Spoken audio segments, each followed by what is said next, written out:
Hey guys, Shalana here from the Binge Watchers, and today we'll be talking about the Netflix surprise new show, The OA. And what I mean by surprise is we had no idea the show was really coming out. Netflix kind of sprung it on us. Like a few days before the show was released, we got a cryptic trailer from Netflix, and then bam, they released it all on Friday in its entirety. So let's just jump into the review.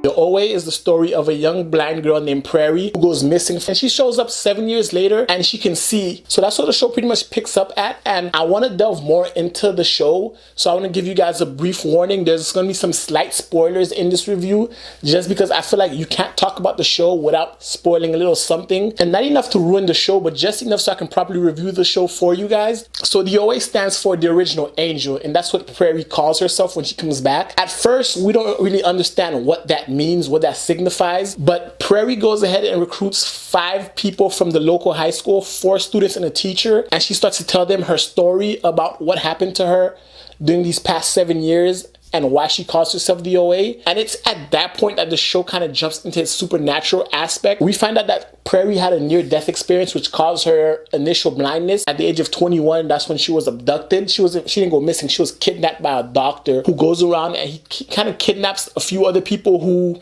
have these NDEs or near-death experiences. What he does is he wants to study what happens when someone has a near-death experience. What happens when they die? Where do they go?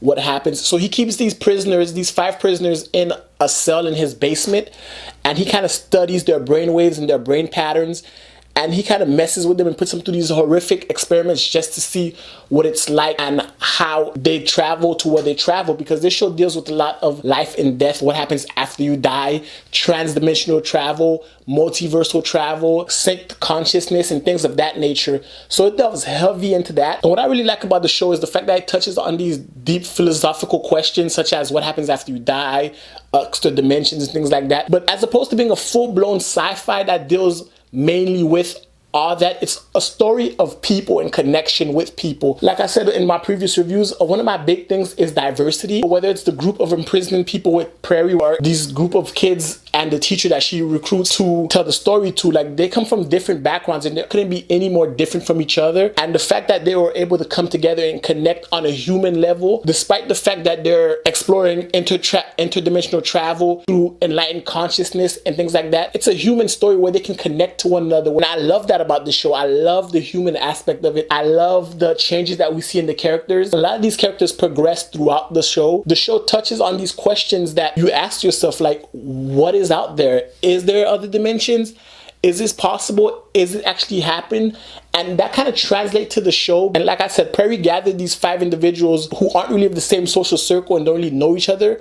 And they don't really know her at all, besides the fact that she's telling them these stories.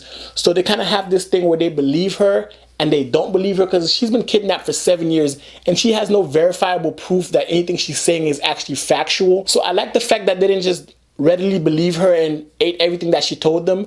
The fact that they questioned her every step of the way, and they question her throughout the series of whether it's true what she's saying or not. That's another thing I like about the show, is the fact that we don't know. Like, we don't know the truth. We don't know what's actually happening.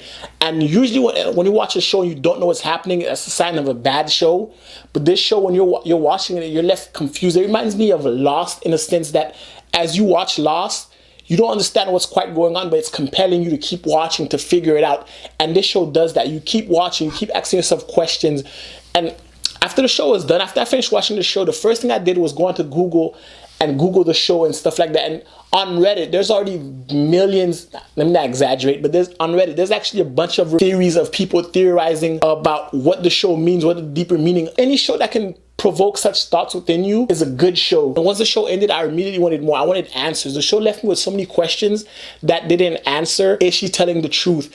Is this all possible? Is there a multiversal thing post-death? Like I said, the show leaves you asking these questions. The show is not just about that. The show is a sci-fi show. The show's suspenseful. She was kidnapped and she was living with a kidnapper for 7 years with 5 other individuals who were being pseudo-tortured and experimented on and being treated like lab rats, essentially. Like I said, I don't want to spoil the show too much, so I'm gonna leave that at that. But like, it leaves you asking these questions. Like I said, it leaves you asking questions. It leaves you wanting more. The characters themselves on the show, each of them, like I said, it's a diverse cast of characters, and each of these characters come from different backgrounds and they have their own problems going on.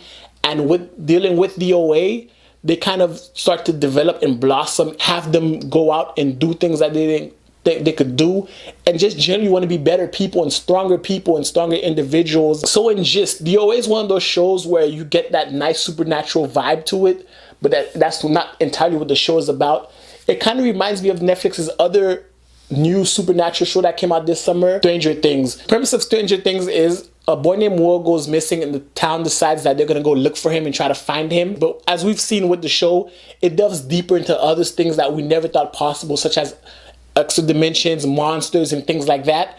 The OA is similar in that facet that it has a pretty weak and bland premise, but it dives deeper into stuff that you never thought possible, or that, not possible, but things you never expected to dive into, and theories and things like that, and supernatural occurrences, while keeping the show very human and very grounded in its characters. It keeps the cast small in the fact that it's more intimate and more detailed with them, and we get to learn more about the characters more so than we actually learn about extra dimensional, what happens after you die and things like that. While that's a prevalent part, the character stories are the better parts of the show. So you guys should definitely check it out. So if you have seen the show, let me know what you thought about it in the comments below.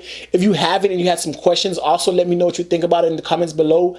And like as always, if you liked what you saw here and you liked this video, give it a thumbs up, hit the share button, hit the subscribe, and like always guys, until next time, binge on.